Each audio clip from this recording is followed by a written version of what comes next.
लेकिन अगर बिहार की ओर आपको लिए चलें तो यहां पर शौर्य, भारतीय सेना के शौर्य से बिहार की सियासत गर्मा गई है।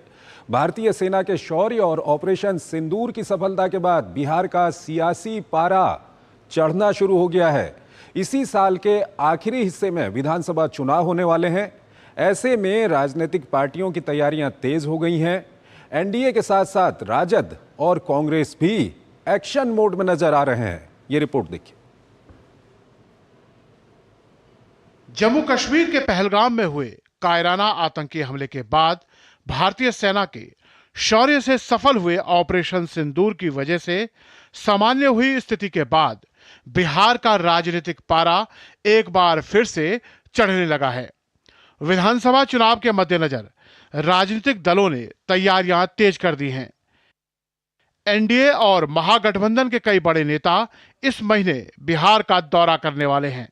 इसकी तैयारियों में पार्टी के कार्यकर्ता जुटे हुए हैं। ऑपरेशन सिंदूर की सफलता के बाद प्रधानमंत्री नरेंद्र मोदी पहली बार बिहार आने वाले हैं। इस महीने की 30 तारीख को वो विक्रमगंज आ सकते हैं। मोदी जी का भव्य कार्यक्रम विक्रमगंज में किया जाएगा और एक सप्ताह के अंदर हम लोग डेट और जगह का अनाउंसमेंट करेंगे। फिर आपसे लगातार मुलाकात होगी।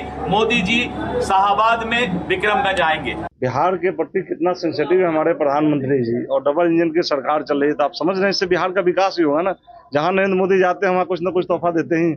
दूसरी तरफ बिहार में बुधवार से अलग अलग सामाजिक संगठनों के द्वारा ऑपरेशन सिंदूर की सफलता को लेकर तिरंगा यात्रा का आयोजन किया जा रहा है।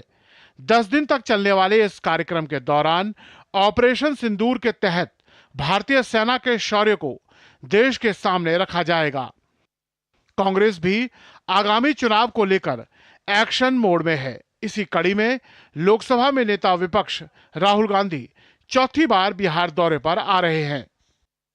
एनडीए भी अगले महीने से राज्य में जिलावार बैठक का आयोजन शुरू करने वाली है। इस बैठक में कार्यकर्ताओं के साथ नेताओं को भी विधानसभा चुनाव की तैयारी का मंत्र दिया जाएगा। दूसरी तरफ महागठबंधन में भी रैली और मिलन सभाओं का दौर जारी है। भारत पाकिस्तान के बीच संघर्ष के कारण बिहार का राजनीतिक पारा नीचे आ गया था। हालांकि टेंशन कम हुई तो पार्टियां एक्शन में दिख रही हैं। प्रधानमंत्री नरेंद्र मोदी से लेकर के राहुल गांधी तक इस महीने बिहार आ सकते हैं। इसके साथ ही कई बड़ी बैठक भी होने वाली है।